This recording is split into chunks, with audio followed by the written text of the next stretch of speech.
2월 28일, 갑자기 전쟁이 터졌다는 소식이 들려왔습니다. 시장은 당연히 패닉에 빠졌죠. 그런데 정말 이상한 일이 벌어졌어요. 비트코인 가격이 잠깐 주춤하나 싶더니 순식간에 정말 믿기지 않는 속도로 치솟기 시작한 겁니다. 오늘은 대체 그날 무슨 일이 있었는지 그 미스터리를 속 시원하게 파헤쳐 보겠습니다. 자, 바로 이 질문. 이게 오늘 우리가 풀어야 할 핵심 수수께끼입니다.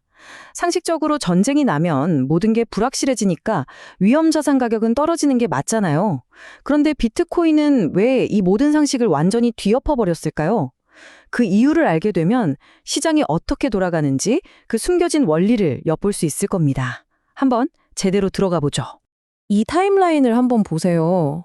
정말 정신이 하나도 없죠? 단 이틀 만에 가격이 거의 1만 달러? 우리 돈으로 1,000만 원이 넘는 돈이 그냥 왔다 갔다 한 거예요. 투자자들 심장은 아마 남아나질 않았을 겁니다. 말 그대로 공포의 롤러코스터였죠.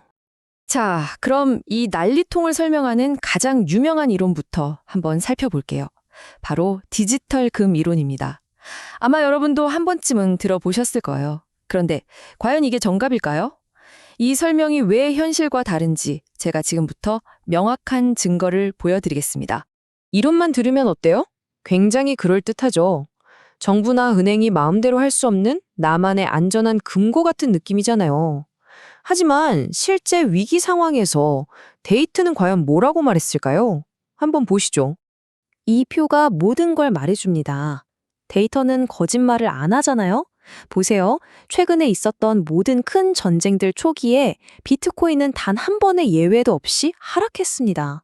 이건 안전자산이 아니라 주식시장처럼 움직이는 전형적인 위험자산이라는 뜻이죠.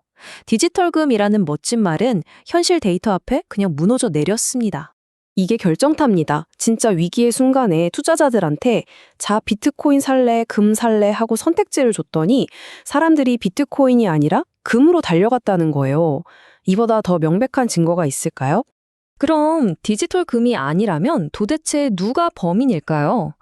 그 폭락 뒤에 숨어있던 극적인 반등, 그 첫 번째 진짜 이유는 바로 시장 구조 안에 있었습니다. 바로 숏 스퀴즈라는 현상 때문이었어요. 이 숏 스퀴즈를 이해하려면 먼저 숏 포지션이 뭔지 알아야 해요. 아주 간단해요.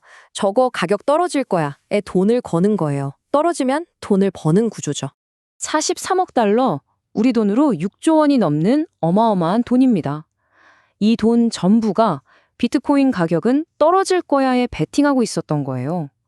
이건 마치 기름이 가득 찬 창고 같았어요. 작은 불씨 하나만 튀어도 그냥 펑 하고 터져버리는 거죠. 바로 그겁니다. 예상치 못한 소식에 가격이 살짝 오르자 하락에 베팅했던 사람들이 손실을 줄이려고 어쩔 수 없이 비트코인을 다시 사기 시작한 거예요. 근데 이게 도미노처럼 번진 거죠. 사람들이 억지로 사니까 가격이 더 오르고 가격이 더 오르니까 더 많은 사람들이 억지로 사게 되는 악순환. 결국 가격 하락을 외치던 바로 그 사람들이 자기 손으로 가격을 폭등시킨 정말 아이러니한 상황이 된 겁니다. 자, 이렇게 슛 스퀴즈라는 시끄러운 폭발이 시장을 뒤흔드는 동안 물밑에서는 아주 다른 움직임이 있었어요. 훨씬 조용하지만 어쩌면 훨씬 더 강력한 힘이었죠. 이걸 보시면 딱 감이 오실 거예요. 개인 투자자들과 기관 투자자. 이 둘은요, 똑같은 전쟁 뉴스를 보면서 완전히 다른 게임을 하고 있었던 겁니다. 한쪽은 뉴스 보고 공포에 질려 팔 때, 다른 한쪽은 데이터를 보면서 조용히 사모으고 있었던 거죠. 11억 달러.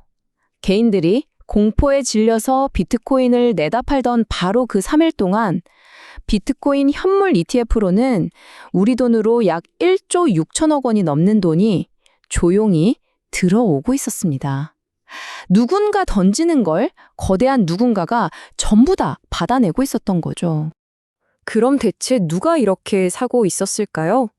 바로 이들입니다. 시장의 클손, 고래들, 그리고 또 아예 회사 돈으로 비트코인을 사는 기업들. 마지막으로 세계 최대 자산 운용사까지. 이들은 시끄러운 뉴스 헤드라인이 아니라 차가운 데이터를 믿고 아주 체계적으로 저점 매수에 나선 겁니다. 자, 이제 마지막 퍼즐 조각을 맞춰볼 시간입니다. 이 마지막 조각이 있어야 왜 이렇게 짧은 시간 안에 그토록 폭발적인 움직임이 가능했는지 완벽하게 이해할 수 있거든요. 이렇게 한번 생각해 보세요. 한밤중에 전쟁이 터졌어요? 뉴욕 증시? 문 닫았죠. 유럽 증시? 당연히 닫았죠.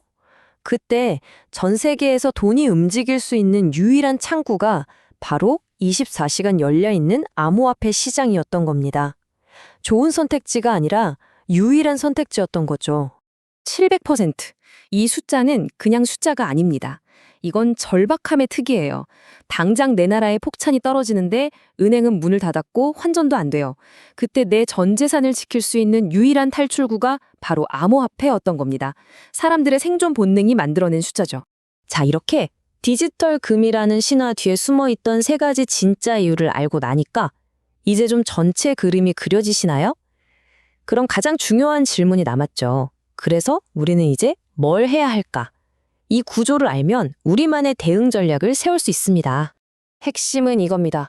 만약 여러분이 이미 비트코인을 가지고 계시다면 뉴스 헤드라인의 소매에 휘둘리지 마세요. 그보다는 ETF에 돈이 들어오는지 시장 데이터가 어떤지를 봐야 합니다.